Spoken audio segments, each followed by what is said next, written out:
আমরা আমাদের আগের ক্লাসগুলোয় ট্যাক্সেবল ইভেন্ট নিয়ে আমরা আলোচনা করেছি। আমরা জানি ট্যাক্সেবল ইভেন্টের জাজমেন্টের ক্ষেত্রে 6টা প্যারামিটার টেস্ট করতে হয়। প্রথম প্যারামিটারটা হলো there should be supply of goods or services or both, মানে গুডস এবং সার্ভিসেস সাপ্লাই হবে।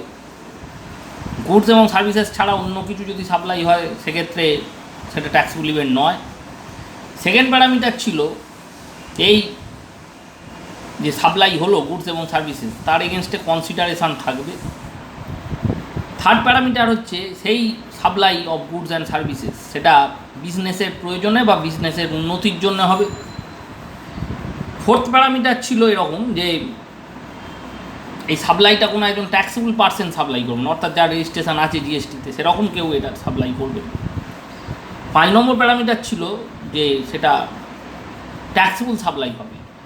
এমন কিছু সাপ্লাই আছে যেগুলো নেগেটিভ লিস্ট বা এক্সামশন লিস্টের মধ্যে আসে, এমন কিছু গুডস এবং সার্ভিসেস আছে, সেইগুলো যদি সের মধ্যে যদি পড়ে যায়, অর্থাৎ যে supply of goods and services যেটা হচ্ছে সেটা যদি নেগেটিভ লিস্ট বা এক্সামশন লিস্টের মধ্যে আসে তাহলে তো সেটা ট্যাক্সেবল ইভেন্ট হবে না।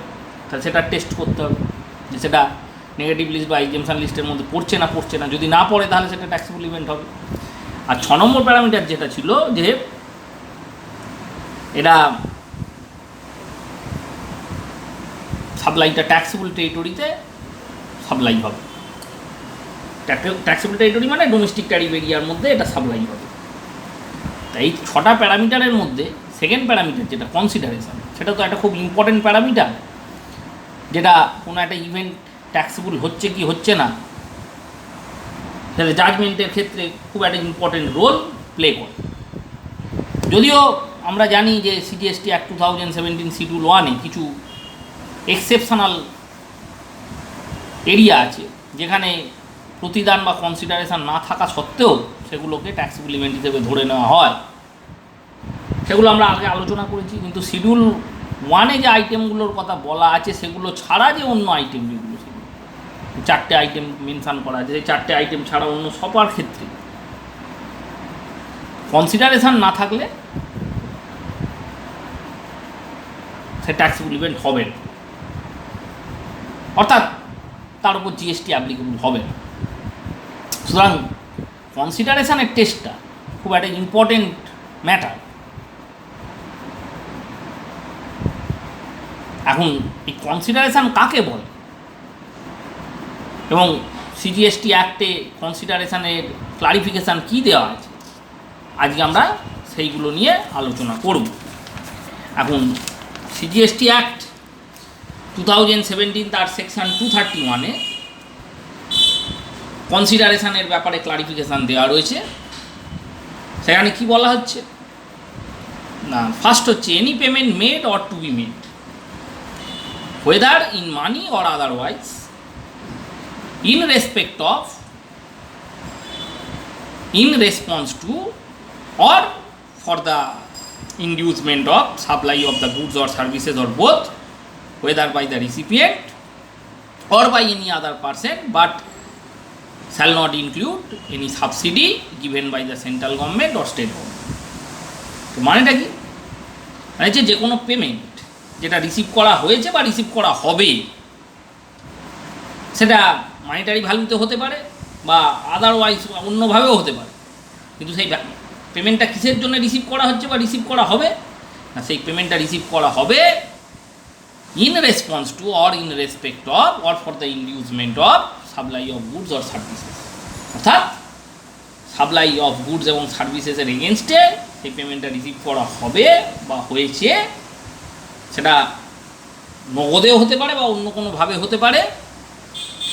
কার থেকে না, যে সার্ভিসটা রিসিভ করেছে তার থেকে বা অন্য কারুর কাছ থেকে।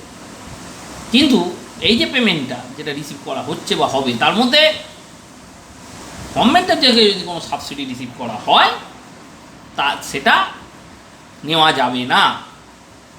অর্থাৎ গভর্নমেন্টের থেকে সাবসিডি যদি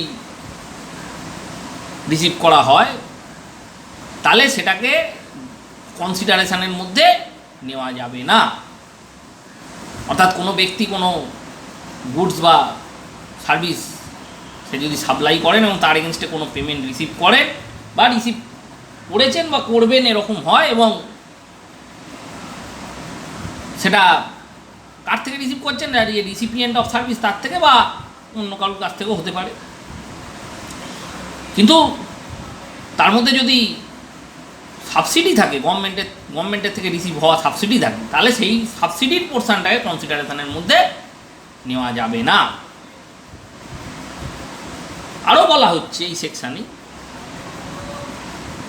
যে monetary value of act or forbearance in respect or in response to or for the inducement of supply of the goods or services or both, whether by the recipient or by any other person, but does not include any subsidy given by the central or state government. এর বারেটা কি মানে হচ্ছে, আমরা জানি যে কোনো কাজ না করাটাও সেটাও কাজ। Not performing an activity is also to be taken as activity. এবং কোনো একটা কাজ না করার জন্য যদি কারোর থেকে কোনো পেমেন্ট আমরা রিসিভ করি, এটাকে তো বলে ফরবিয়ারেন্স অফ অ্যাক্ট। তাহলে এই যে পেমেন্টটা রিসিভ করা হচ্ছে কিসের জন্য, না কাজ না করার জন্য, এটাকেও কনসিডারেশান বলা হবে। কিন্তু তার মধ্যে যদি গভর্নমেন্ট সাবসিডি থাকে তাহলে সেটাকে কনসিডারেশানের মধ্যে অন্তর্ভুক্ত করা যাবে না। এছাড়া ডিপোজিট, যেটা অনেক সময় সাপ্লায়ার তারা রিসিভ করেন রিসিপিয়েন্টের থেকে, সেটা কি কনসিডারেশনের মধ্যে আসবে সে সম্বন্ধেও ওই 231 সেকশানে ব্যাখ্যা করা রয়েছে। সেখানে বলা আছে যে deposit in respect of supply of the goods or services or both shall not be considered as payment made or payment made for such supply unless the supplier applies such deposit as consideration for the said supply. অর্থাৎ এই ডিপোজিটটা যদি refundable হয়, ফেরতযোগ্য হয়, তাহলে তো সেটা কনসিডারেশনের মধ্যে আসবে না। কিন্তু যদি সেটা ফেরতযোগ্য না হয়, যদি সেটা সাপ্লায়ার কনসিডারেশান হিসেবে সেটাকে গ্রহণ করে, অর্থাৎ যেটা যদি অফেরতযোগ্য হয়, আর ডিপোজিট মানি যেটা ডিপোজিট নেওয়া হচ্ছে সেটা ফেরত দেবে না, সাপ্লায়ার সেটা আর ফেরত দেবে না, এরকম হলে তাহলে সেক্ষেত্রে ওই ডিপোজিট মানিটাকেও কনসিডারেশান হিসেবে ধরে নিতে হবে। অর্থাৎ যদি আমি ছোটো করে বলতে চাই, শর্টে বলতে চাই, কনসিডারেশান কী বা কনসিডারেশানের সম্বন্ধে সিজিএসটি অ্যাক্ট 2017-এ কী বলা রয়েছে, তো সেটা হচ্ছে এই যে সেকশান 231 সিজিএসটি অ্যাক্টে কনসিডারেশান হচ্ছে যেটা কোনো পেমেন্ট যেটা রিসিভ করা হয়েছে বা রিসিভ করা হবে কিসের জন্যে, supply of goods or services এসবের জন্যে, কার থেকে, রিসিপিয়েন্টের থেকে বা অন্য কারুর কাছ থেকে, কিন্তু তার মধ্যে গভর্নমেন্ট সাবসিডি ইনক্লুড থাকবে না। 2 নম্বর হচ্ছে কোনো কাজ যদি না করার জন্যে আমি কারোর থেকে কোনো পেমেন্ট রিসিভ করি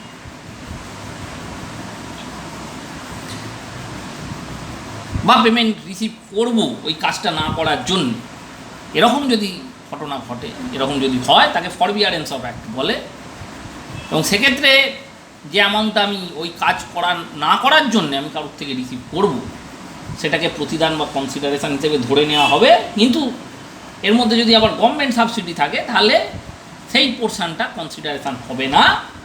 এবং 3 নম্বর হচ্ছে ডিপোজিট সাধারণভাবে কনসিডারেশান নয়, কারণ ডিপোজিট মানি সাধারণভাবে রিফান্ডেবল হয়, ফেরতযোগ্য হয়। কিন্তু ডিপোজিট মানি যদি নন রিফান্ডেবল নেচারের হয়, অর্থাৎ যেক্ষেত্রে সাপ্লায়ার এটাকে অ্যাপ্লাই করছে কিসের জন্যে, না এই ডিপোজিটটাকে কনসিডারেশান হিসেবে অ্যাপ্লাই করছেন, প্রতিদান হিসেবে ধরে নিচ্ছেন সাপ্লায়ার, অর্থাৎ ফেরত দিচ্ছেন না, সেক্ষেত্রে এই ডিপোজিট মানিটাও কনসিডারেশানের পার্ট হবে।